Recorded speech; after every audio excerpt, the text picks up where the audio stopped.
So, welcome back to Shed Quarters. It's been brought to my attention that I haven't had a good old-fashioned old man rant for a little while about the state of the bike industry and tech for tech's sake and all the things that I hate, being a bit of a retro bike lover.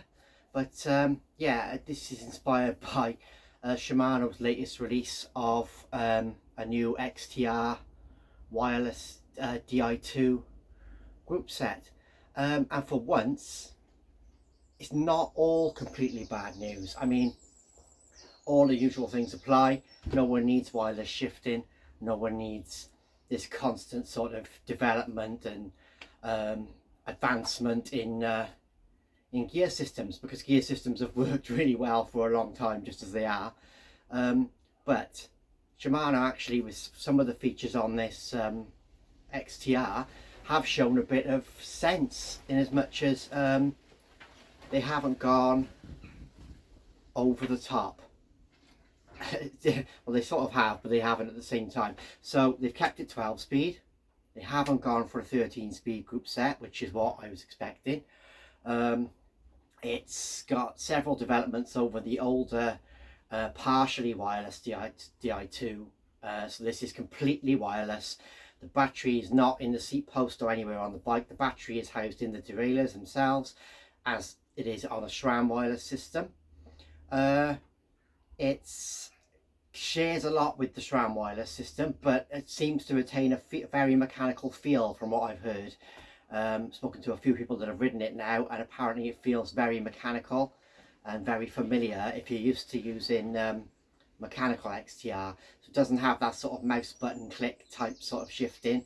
It's a bit more of a mechanical depth to the shifting and the levers.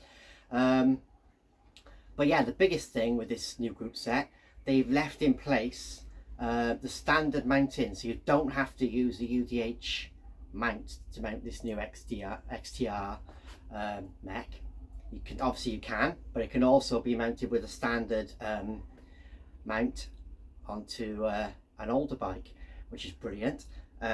So there's that. They've considered that. They've considered not being silly and making it 13 speed. They've also considered keeping the B tension screw, and they've kept that and the limit screws. So you've still got on this mech a B tension screw and physical limit screws.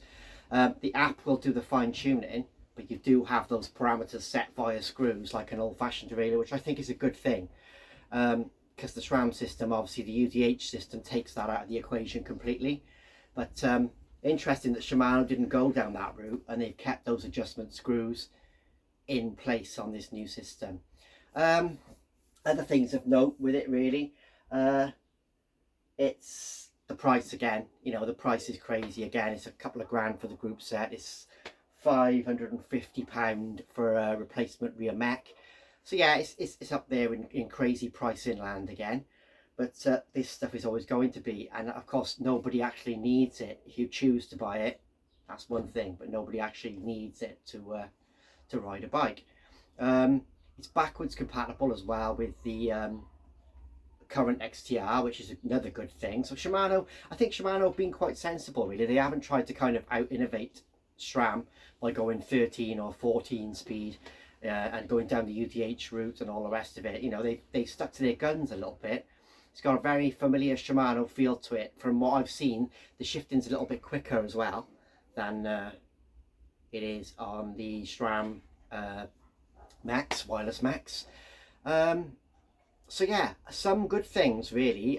Again, it's technology for technology's sake, but there are some good things. Shimano have shown a little bit of sort of awareness and just not gone for crazy innovation. And it's worth pointing out that they've done this now.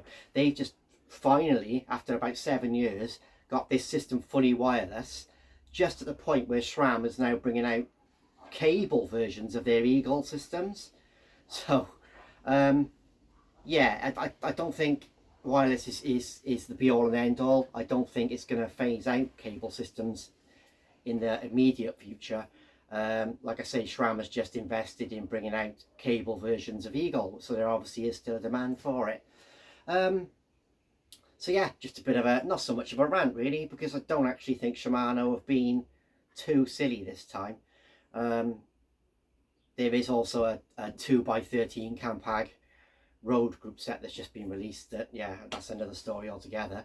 But obviously these things, you know, innovation pushes forward. They need to sell more bikes. They need to think of a way to make you buy a new bike, and wireless shifting is one of those things, really. But yeah, so mixed views really, but at least Shimano's shown a little bit of sense this time.